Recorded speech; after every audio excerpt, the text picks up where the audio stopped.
Alright guys, welcome back, and today we're looking at the Jada Toys Chin Li. Um, Quite a cool looking figure.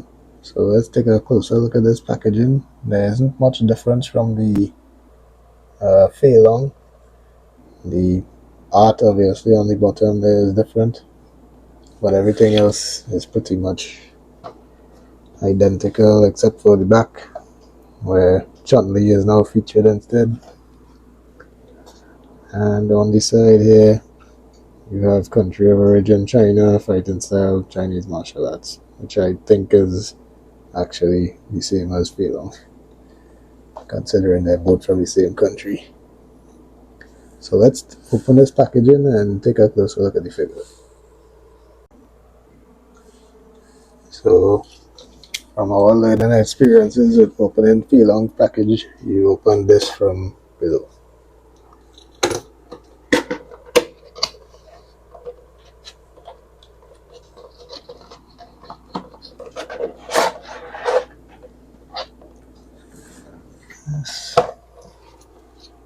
This is tape, yep, on the sides, on the top.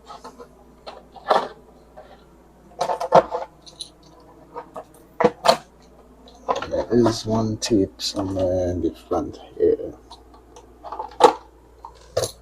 which will then allow you to remove this clear piece, and then you can access the figure on the inside. Oop, I did miss one more tape there. There you go.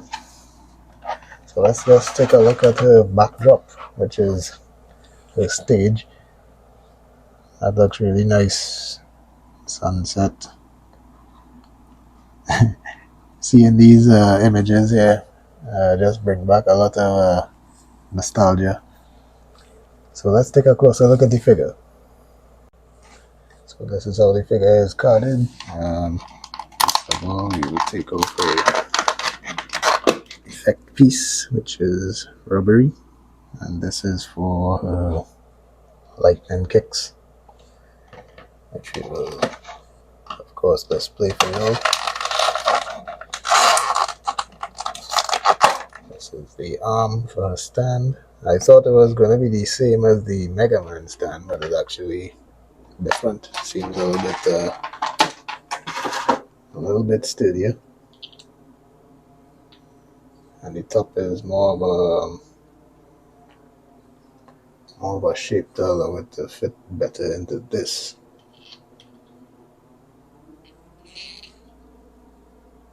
It's kind of tight though. Yeah, got it. Got it. There you go.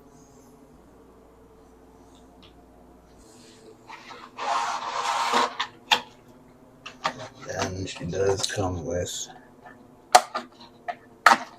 two of her like palm strike hands.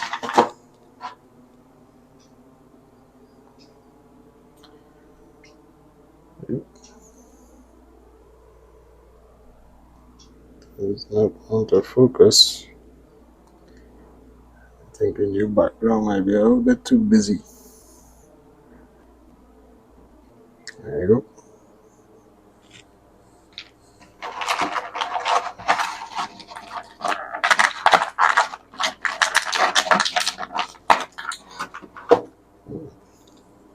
Alternate head sculpt. Very nice.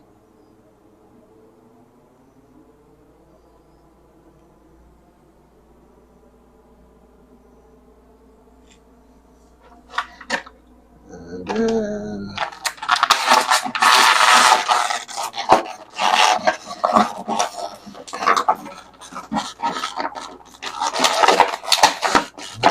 does have a band going around the waist. Let's see if we can cut that.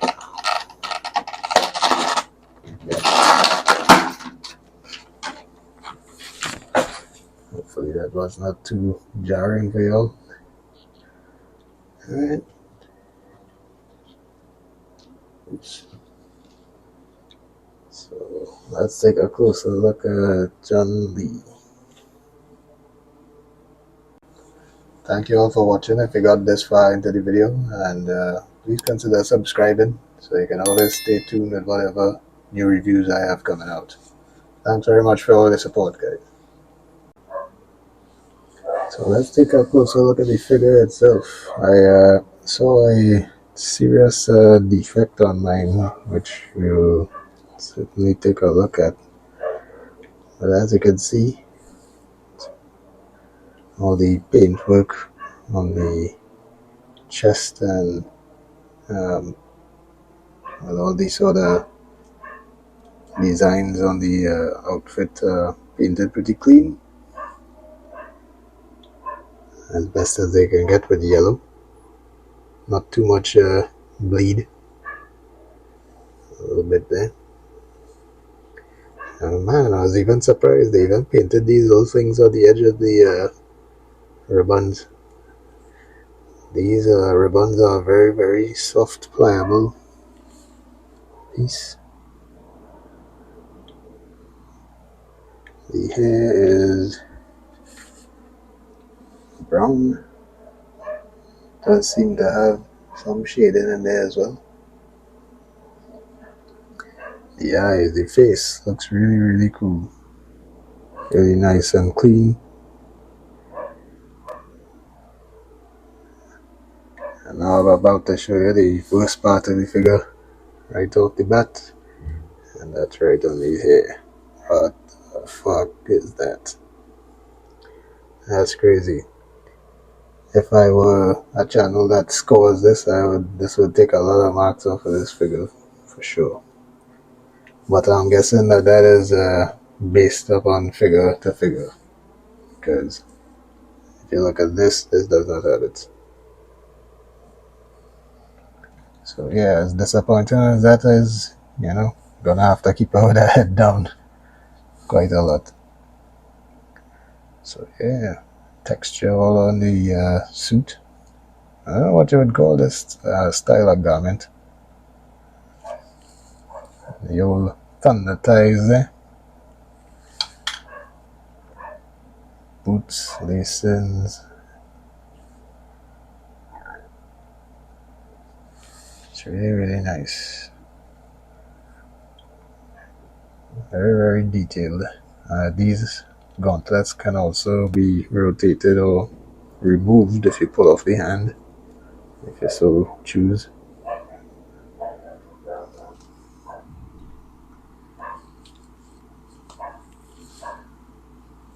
So yeah, all in all, this figure is really cool, minus that serious defect on mine. So let's take a closer look at the articulation, and then we'll check out the accessories. Alright, so for articulation, let's get her into the neutral. So the head is on a ball joint, so it goes up around there, down around there, but there's a hinge at the neck, which allows it to look down quite a lot, and up alright amount. The shoulders, the puffy sort of shoulders, but they do go all the way up. I'm just hoping that over time it doesn't scrape the paint off of a torso there. So they do go up around there, and they do rotate all around. The bicep joint is cleverly hidden underneath the cuffs there, so it does rotate. Double jointed elbow. The wrist is on the usual hinge and swivel, and as mentioned, these could rotate and come off if necessary. I should mention the head does have a little tilt as well. That's the ball joint. The torso goes about here, back and forth about here. Does sort of turn to the side as well, but it's when you bring in the joint at the base as well, in conjunction, they give you quite a lot of range. Open to the side. This piece, very soft rubber, so no problems hindering anything there. Foot does kick up to around there, kicks back to around there. It does do a split necessary for her moves. Thigh swivel. Yeah, very stiff double jointed knee. There's a rotation at the boot. Ankles go up around there, down around there, and of course rocker. So very, very good articulation. I don't think she'll have any problems getting into any of her iconic poses from the game. And we will try to do just that when we come back and look at the accessories. Alright, so let's take a look at the accessories that she comes with. First of all, she does come with the alternate screaming head sculpt.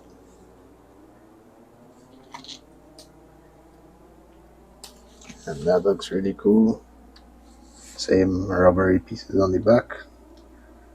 And this is the better head sculpt out of the two because, as I mentioned before, mine does have that defect on the chin.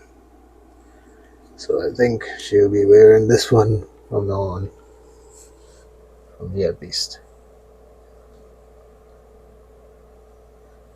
It's all close up here. Really cool, really clean paint for such a small figure. She does also come with those like palm strike hands, karate chop hands, however you want to refer to them as. I do seem to recall that she did have a sort of jab move or medium strike move or something like that. And then the last accessory, and one might say the most vital accessory, would be for her lightning kicks. So you just simply slip the foot into the middle and then get the figure to balance. And man, that looks really cool. You can't get better than that. So now that we've taken a look at the accessories, let's do some measurements and size comparisons. I just quickly wanted to show how cool the figure looks up against her backdrop there.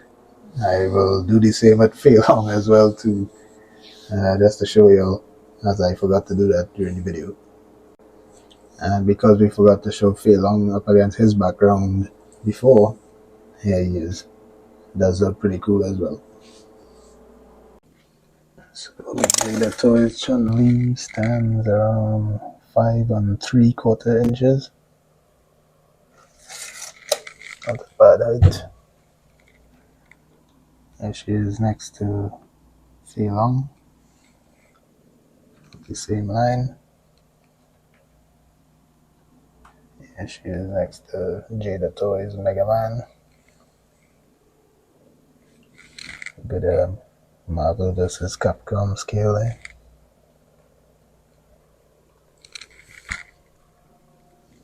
Here she is next to Mecha Mirage Michelangelo.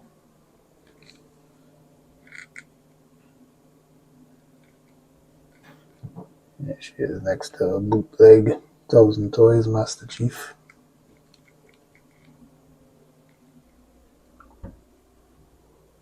Here she is next to another female in this scale, which is a Black Widow from Target.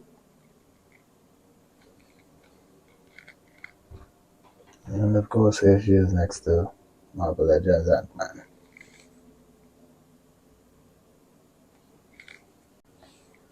So in closing, I would just like to say I think this is another nice figure from Jada Toys.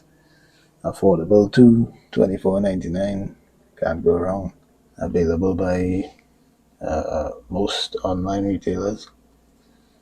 I would just say if you have the ability to look out for the neck floor that I have on mine, if you can.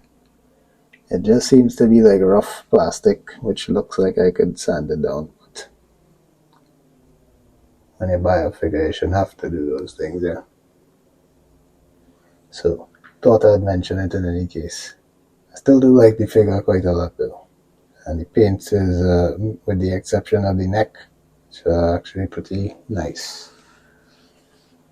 I would just say that for Street Fighter, never really been much of a good player. I have played it over the years, but not the best. But I did follow along all the animes, movies, and stuff like that. So I am pretty familiar with these characters. And so it's really nice to have this in my collection. So next time we'll be taking a look at the Jada Toys Ken. And until next time, guys, take care.